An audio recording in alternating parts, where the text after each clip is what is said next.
Olá, sejam bem-vindos ao nosso canal. Hoje com o tema 7 razões por que acreditar que o universo foi feito por Deus e não é fruto da evolução. Quero deixar de cara já uma explicação de que o que nós discutimos aqui, é lógico, não esgota o assunto. É um assunto que temos muito que aprender e discutir, mas certamente vai servir para fomentar mais a ideia de pesquisá-lo, porque vale a pena. Então vamos lá, 7 razões. Primeira razão, por incrível que pareça, é fé insuficiente. Dizem que os evolucionistas não têm fé, mas isso não é verdade. Ao contrário, eles têm muito mais fé do que os criacionistas. E você vai concordar comigo que é preciso ter mais fé para acreditar que o universo foi criado há milhões de anos de uma evolução de um molusco, de uma coisa que não existiu e passou a existir, do que ser a criação de Deus, um ser perfeito que um dia disse: eu quero fazer a Terra, o universo e os seres humanos lá. É preciso ter mais fé para acreditar na teoria da evolução do que na teoria da criação feita por Deus. Só dois detalhes interessantes que se levam em conta nesse caso. Primeiro, a ausência de observação. A observação é um postulado científico, todos nós sabemos disso. E quem estava lá para ver quando aconteceu a grande explosão, o Big Bang, ou qualquer outra forma de se pensar de como surgiu o universo? Você vai falar para mim assim, mas a criação também não tinha ninguém lá para ser testemunha. Nesse caso, vamos considerar o seguinte: quais as maiores evidências estão pesando? O prato da balança desce mais para a criação ou para a evolução? Por isso que eu começo com essa primeira razão. Fé insuficiente, ou seja, é preciso ter mais fé para acreditar na evolução do que mesmo na criação. Um outro fator interessante é levar em conta a inoperância do caos. O que é isso? A inoperância do caos é o seguinte: nada pode evoluir do nada. Na segunda série, nós já aprendemos, por exemplo, que o zero não pode ser multiplicado por zero, não pode ser dividido por zero, não pode ser diminuído e muito menos somado a outro zero, que vai dar zero do mesmo jeito. Então, para se acreditar que o mundo veio de uma evolução, teria que acreditar na inoperância do caos. O zero não produz nada a não ser zero. Essa é a primeira razão. Segunda razão, acreditar na teoria da criação, de que fomos criados por Deus, ela melhora a autoestima. E isso é uma coisa interessante, principalmente num tempo de concorrência como estamos vivendo. Acreditar que fomos criados por Deus melhora a autoestima. Outro dia, falando com alguém sobre esse assunto, ele chegou para mim e falou o seguinte: vem cá, você acredita mesmo nessa história contada no Gênesis, de que Deus criou o mundo, Adão e Eva, colocou eles para morar num jardim? Você não acha que isso é história para boi dormir? Eu simplesmente falei o seguinte: olha, se é história para boi dormir, eu não sei. Agora, é muito melhor para crianças e adultos acreditar que viemos das mãos de um ser perfeito do que acreditar que somos a evolução de um molusco ou de uma ameba. Isso melhora muito minha autoestima, eu saber que vim das mãos de um ser que me planejou, que eu estou aqui não por acidente, não por acaso, do que eu ser fruto de uma evolução que surgiu do nada, como já falamos na primeira razão, na razão anterior. Segundo lugar, e nos colocou para morar num jardim. Olha que coisa interessante. Nunca foi plano de Deus que nós morássemos em cubículos, ou um em cima do outro, ou dentro de 4 paredes. E até levando em conta uma curiosidade, a ideia de criar uma cidade, segundo a Bíblia, veio da mente de Caim, facínora e assassino. Deus nunca planejou que ninguém morasse entre 4 paredes, nem numa cidade como as que nós conhecemos hoje. E a vida na cidade, você vai concordar comigo, é falsa e artificial. Então é muito melhor para minha autoestima saber que fui criado à imagem e semelhança de Deus e que Ele me colocou para morar num jardim, num horto, do que crer no processo evolucionista. Terceira razão. Creio, para mim é uma forte razão acreditar que sou fruto da criação de Deus, porque a Bíblia deixa isso muito claro. E se você não notou, eu deixei para falar da Bíblia na terceira razão, percebeu? Porque as duas anteriores não precisa de Bíblia para você concordar comigo. Portanto, aqui entra a Bíblia. Ela ensina claramente que Deus não precisa do Big Bang, nem da era glacial. Deus não precisa de um dia ser 7.000 anos para poder fazer a criação. Olha o que diz a palavra dele no Salmo 33, versículo 9, quero ler para você. Diz assim, perceba: Pois ele falou e tudo se fez. Ele ordenou e tudo passou a existir. O texto aqui parece ser claro, mostrando que não há um intervalo muito grande entre uma coisa e outra.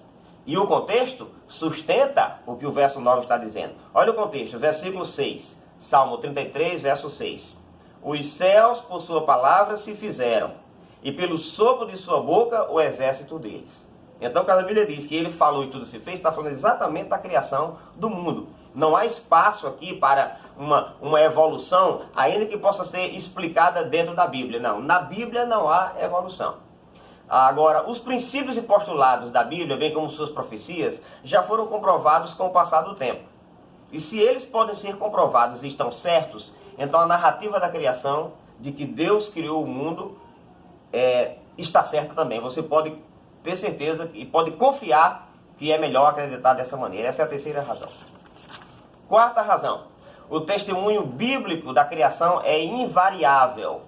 Quando você lê o livro de Jó, por exemplo, um dos livros do Velho Testamento, e Jó foi escrito cerca do ano 1500 a.C., embora a sua história deve ter se passado lá pelo ano 2200 a.C., se tivéssemos que colocar Jó na cronologia bíblica, ele entraria depois de Gênesis capítulo 11, naquela era patriarcal. É ali que insere-se o livro de Jó.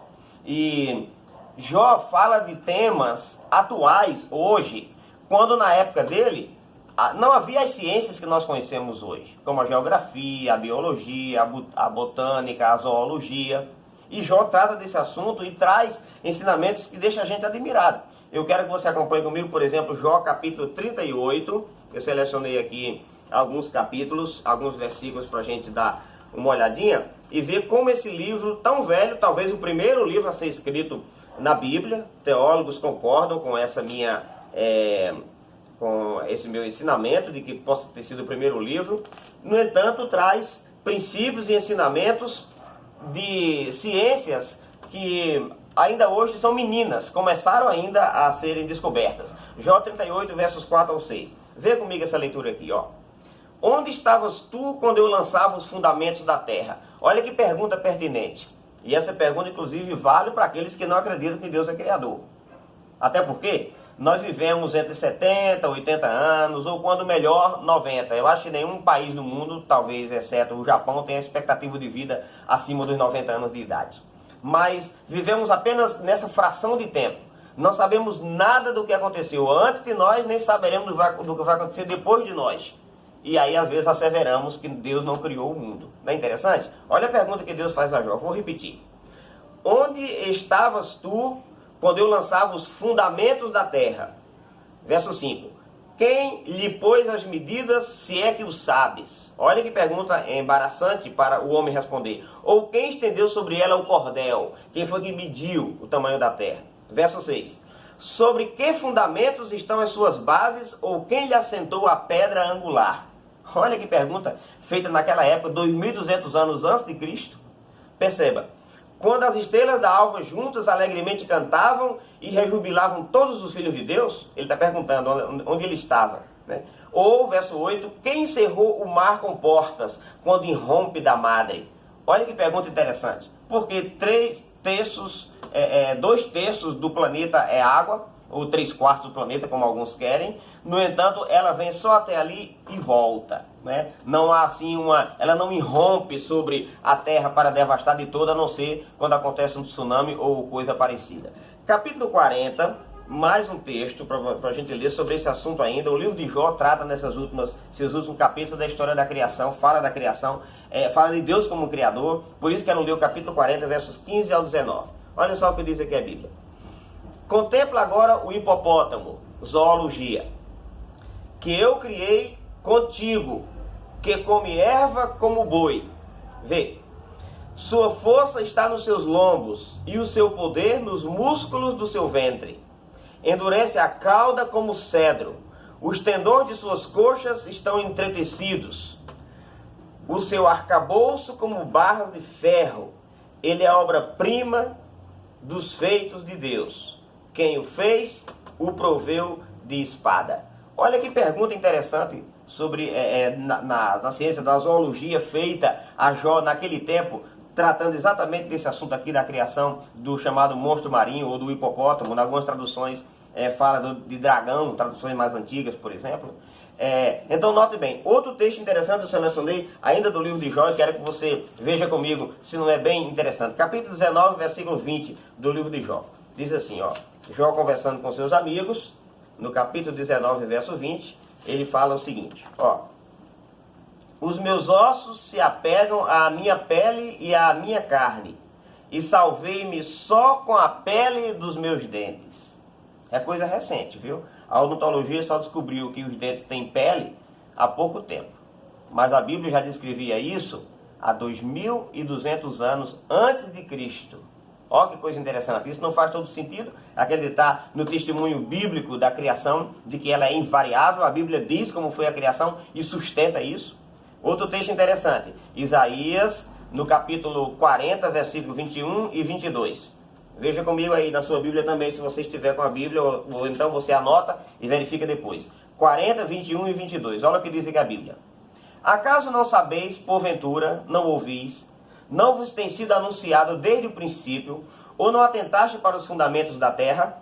Ele, Deus, é o que está assentado sobre a redondeza da terra. Isaías foi escrito, senhores, cerca de 720 anos antes de Cristo. E ele já dizia que o Senhor está assentado sobre a redondeza, sobre o globo da terra, assegurando assim qual é a geografia da terra. A terra é redonda. E durante muitos tempos, os navegadores não quiseram aventurar-se nos oceanos para descobrir novas terras, porque as teorias que tinham sobre como era a terra era diferente dessa daqui. Eles não tinham certeza. Alguns até pensavam que em determinado lugar o navio ou a embarcação poderia despencar e nunca mais ser achada. Mas 720 anos antes de Cristo, a Bíblia já declara, a terra é redonda. Então, a Bíblia fala sobre a criação e sustém isso de forma invariável. Quando você vai ver a evolução, por exemplo, ela é sacudida, ela é balanceada a cada osso novo que é descoberto em algum lugar do mundo. E aí você vê nas revistas científicas e até nos telejornais dizendo: alguém encontrou um osso de um animal que tem tantos milhões de anos, e isso bota em xeque, põe em xeque tudo sobre o que nós sabemos da criação do mundo. Ou quando o telescópio Hubble tira alguma foto nova do espaço e manda para a NASA, aí sacode de novo a teoria da evolução, porque ninguém tem certeza. A Bíblia continua invariável sobre esse assunto. Quinta razão por que acreditar que o universo, especialmente a Terra, foi criada por Deus e não é fruto da evolução. A manutenção da vida em nosso planeta é cíclica e coordenada. Essa é a quinta razão. Vou repetir. As razões ficam até parecendo umas com as outras, mas são só aparências, são diferentes umas das outras. A manutenção da vida no universo e aqui na Terra, ela é cíclica e coordenada. Ou seja, nada existe por acaso. Por milhares de anos, o ciclo semanal nunca mudou. 7 dias. Por milhares de anos, as fases lunares não mudaram. As estações anuais não mudaram. A sementeira e a colheita não mudou. As leis da física não mudaram. As correntes marítimas continuam inalteradas. A não ser com a ação do homem, né, que infelizmente destrói a natureza, causando aí desertificação, derretimento das geleiras das calotas polares, o estrago da camada de ozônio. Quando isso acontece, de fato interfere. Mas o ciclo comum continua inalterado. E nenhuma explosão cósmica, por maior que seja, pode produzir um maquinismo perfeito como esse que nós temos há milhares de anos existindo sem haver variação. O testemunho da Escritura e a manutenção de nosso planeta, da vida do nosso planeta, é cíclica e coordenada. Então, se é assim, qual é então a outra opção que nós temos para não crer na teoria da evolução? Eu tenho aqui uma observação bíblica e que vale a pena a gente vê-la. Atos dos Apóstolos, capítulo 17, verso 24. Olha o que diz o autor do livro.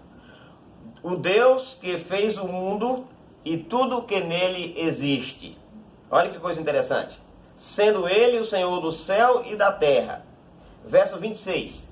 De um só, e ele está falando de Adão, de um homem só, fez toda a raça humana, para habitar sobre toda a face da terra. havendo fixado os tempos previamente estabelecidos e os limites da sua habitação. E o verso 28 do capítulo 17 de Atos: pois nele vivemos e nos movemos e existimos. Então, a manutenção da vida em nosso planeta, ela é cíclica, e a Bíblia aprova isso. Não é uma explosão que causou tudo isso, mas sim a criação feita das mãos de Deus, né? O nosso Criador, como a própria Bíblia fala. Sexta razão de por que acreditar na teoria da criação de Deus e não da evolução das espécies. Tudo foi criado conforme a sua espécie. Essa é a sexta razão. Gregor Mendel, um monge austríaco do século XIX, chamado inclusive como o pai o pai do genoma, o pai da biologia, né? Ele fez pesquisas com ervilhas a princípio e ele chegou a algumas conclusões, e a sua primeira lei, chamada Primeira Lei de Mendel, é a segregação de fatores, comprovando exatamente isso, que cada espécie gera outra espécie semelhante, a não ser que haja um cruzamento natural, né? E de lá nós já sabemos disso. E desde que o mundo é mundo, cachorro nasce cachorro, gato nasce gato, macaco nasce macaco, continua macaco e morre macaco. E nem o homem de Cro-Magnon foi capaz de ver uma mudança dessa ao decorrer dos anos. Alguém pode dizer, mas a teoria da evolução diz que as mudanças ocorrem ao longo de milhões de anos. Tudo bem, digamos que seja assim. Há algum momento em que essa mudança acontece? Por mais ínfima que seja? E por quê? Ninguém nunca viu.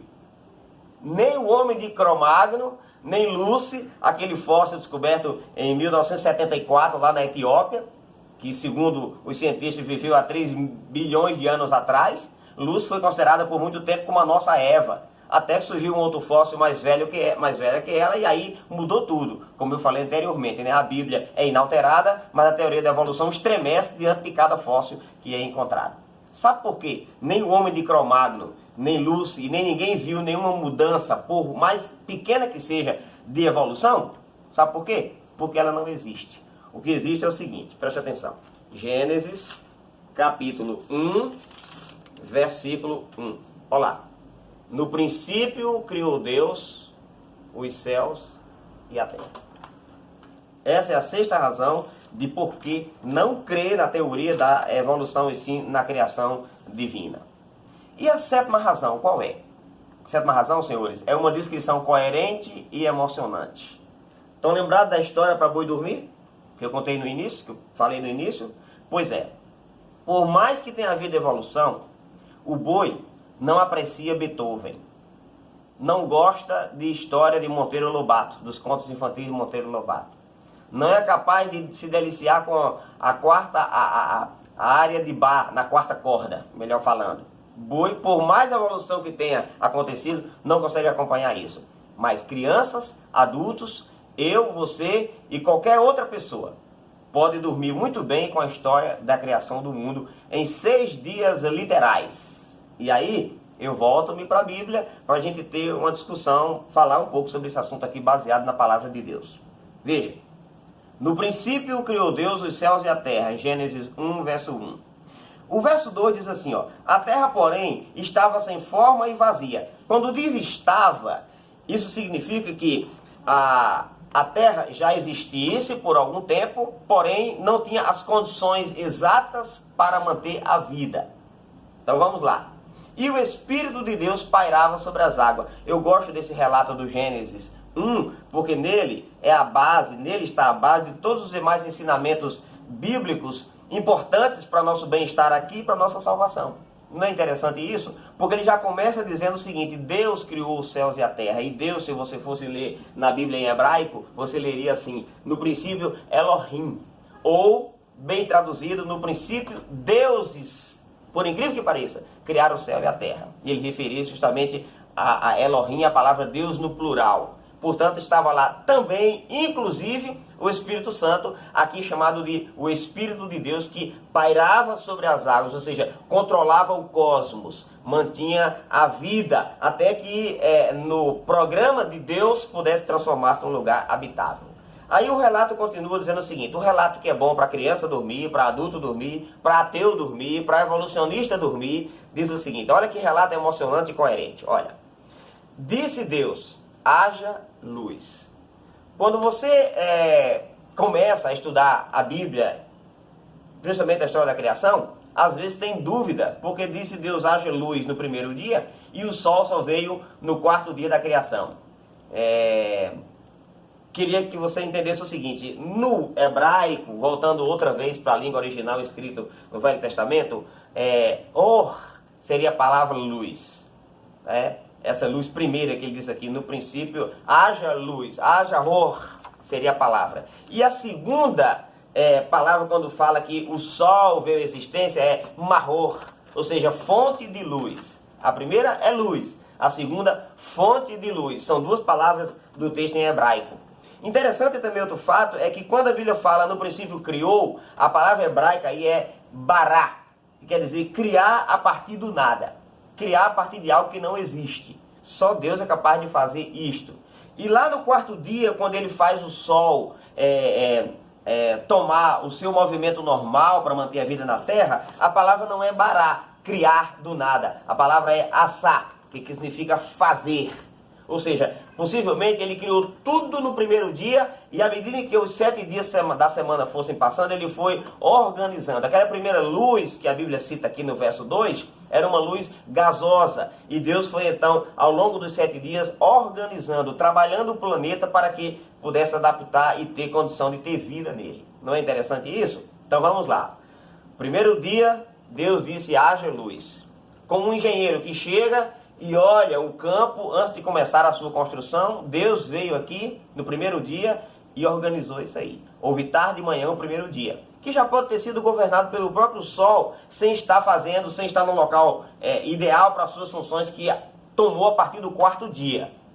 Segundo dia, Deus então volta e diz, eu vou fazer o firmamento. E por mais que você ache que firmamento é chão, aquilo que você está pisado e não pode cair, a Bíblia diz que firmamento é o espaço sideral. Deus então colocou água em cima do firmamento e água embaixo. E essa água em cima do firmamento pode estar em estado gasoso ou outro qualquer estado. Mas são águas que estão lá. E água embaixo do firmamento. O firmamento está no meio. Tudo aquilo que a gente acha que é coisa firme, como a terra, a gente costuma falar às vezes o seguinte, aconteceu uma notícia ruim e eu fiquei sem chão. Como se dissesse, eu perdi a firmeza. Não, para Deus firmamento é isso aqui, ó. O mundo, por onde navegam, por assim dizer, por onde passam planetas, satélites, sóis, luas, meteoros. Isso é o firmamento, porque ele sabe como fazer isso. Pois bem, no terceiro dia, ele fez o firmamento. Deus então tem tarde, manhã, o terceiro dia, conforme diz o registro do Gênesis. Então vem o quarto dia. No quarto dia, ele ele faz o sol, a lua e as estrelas. Em outras palavras, ele cria a nossa Via Láctea. O caminho de leite, né? Bem traduzindo. Ele cria a nossa galáxia aqui. E o Sol assume a posição que até hoje tem desde quando foi criado. A Terra gira em torno do seu próprio eixo. Foi justamente no terceiro dia, ao criar o firmamento, que Deus inclinou o eixo da Terra em 23 graus, para que ela conseguisse girar nessa mesma velocidade que conhecemos até hoje. E você concorda comigo que se a Terra girasse um pouco mais rápido do que nós morreríamos aquecidos, se girasse um pouco menos, morreríamos congelados, né? Então, inclinou o eixo na posição certa e mantém de lá até cá.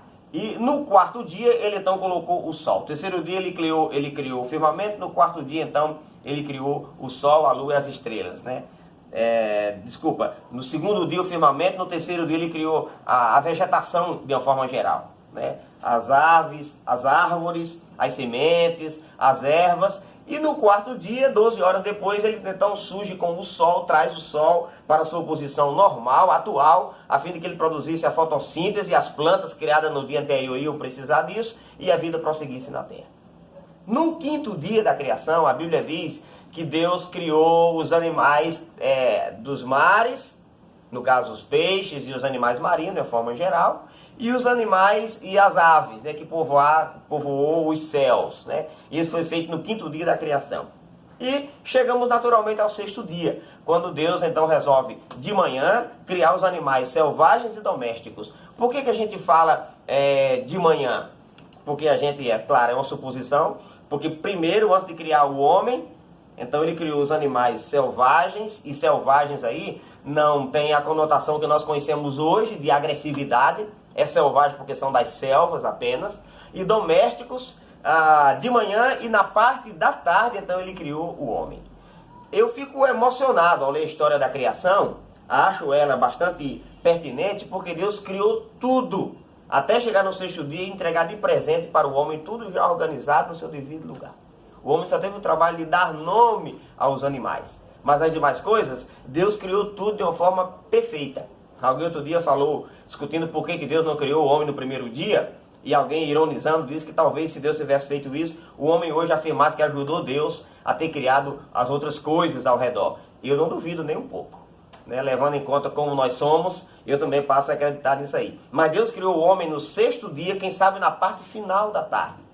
E a mulher, é lógico, quando a Bíblia fala homem, refere-se ao gênero humano.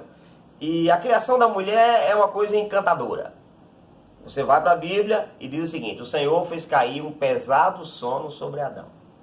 Olha que coisa interessante. O que é um pesado sono? Alguém disse que um pesado sono pode ser comparado a uma anestesia geral. E eu acredito nisso. E aí, tirou uma costela do homem. Por que uma costela? Porque não tirou de outro lugar do corpo? Porque a costela tem células tronco. Então Deus fez um clone. E depois diz, o relato bíblico, ele tampou o lugar com carne. O que é tampar um lugar com carne? Cirurgia plástica. Só porque não está na linguagem científica, não é verdadeira? A criança dorme muito melhor contando essa história assim do que com a linguagem científica, vocês não acham? Então vejam, depois que Deus criou o homem e a mulher, no final da sexta-feira, aí Deus então cria o sábado. E eu fico achando interessante como Deus programa as coisas dele. Ele criou o sábado para o homem descansar, e diz a própria Bíblia que ele também descansou. Agora, pensa comigo, se o homem foi criado na sexta-feira de tarde, ele estava cansado de quê? E se Deus é Deus, ele se cansa? Então a palavra cansado aí merece uma explicação. Da mesma forma que você, quando compra um campo ou adquire qualquer outro bem, você chega para observar e você diz, como adágio popular, descansa os olhos observando o que você adquiriu. Deus também descansou dessa forma. Observou toda a sua criação e disse assim: eis que tudo é muito bom. Olha que coisa interessante. Ele apreciou sua mais nova criação. E por que eu falo de mais nova criação? Porque você vai admitir comigo de que não é possível que num universo grandioso como esse, cientistas chegam à conclusão de que existem 200 bilhões de galáxias, só exista nesse cantinho aqui remoto do universo vida na Terra. Não é possível, Deve existir outros planetas habitados com seres inteligentes. Não os marcianos, como a gente vê a televisão mostrando com aquelas anteninhas na cabeça, mas seres inteligentes e perfeitos que nunca pecaram. Então, Deus descansou olhando para a sua nova criação. E o homem descansou. Como? Não estava cansado. Então isso mostra que o sábado não foi feito apenas para o homem descansar, ou só por isso. Até porque qualquer pessoa pode selecionar um dia na semana e descansar nele. Mas foi feito para que, ao descansar nesse dia, se lembrassem de que o Criador fez tudo em 6 dias literais. E estabeleceu o sétimo para ser uma espécie de aniversário da terra. E aí, cada vez que você descansa no sábado, você reconhece Deus como o Criador e o mantenedor do universo, inclusive da terra. Não foi feito só para descansar do ponto de vista físico. Foi feito para você lembrar de quem de fato é o Criador. E olha, quando você estuda a Bíblia, nós vamos chegar talvez nesse ponto daqui a 2 ou 3 temas, você vai encontrar na lei de Deus o 4º mandamento que manda observar o sábado, e ele diz o motivo. Porque em 6 dias fez o Senhor o céu, a terra, o mar e as fontes das águas, no 7º dia descansou. Então o sábado existe por esse motivo. Outro detalhe, quando ele criou o sábado, não existia nenhuma nação, portanto o sábado não foi feito para uma nação em particular, nem para os americanos, nem para os brasileiros, nem para os judeus. E também não existia nenhum grupo religioso, nem judeus, Nem batistas, nem católicos, nem muçulmanos, muito menos adventistas do sétimo dia. Povo que descansa no sábado. Então notem, quando Deus criou o sábado, criou com esse propósito, que o homem pudesse, ao descansar nesse dia, reconhecê-lo como o Criador de tudo. E quando se descansa no sábado e aceita esse fato, você está dando as mãos à teoria da criação e condenando ou descartando a teoria do evolucionismo ou da evolução. E isso combina com o que está na Bíblia, quando você lê, por exemplo, Marcos capítulo 2, 27, que diz assim: o sábado foi feito por causa do homem, e não o homem por causa do sábado. Ou seja, o motivo do sábado foi que o homem reconhecesse o seu Criador. Amigo, quero encerrar dizendo, leia a Bíblia. Porque quando você lê a Bíblia, você está diante do único livro que o autor está presente enquanto você lê.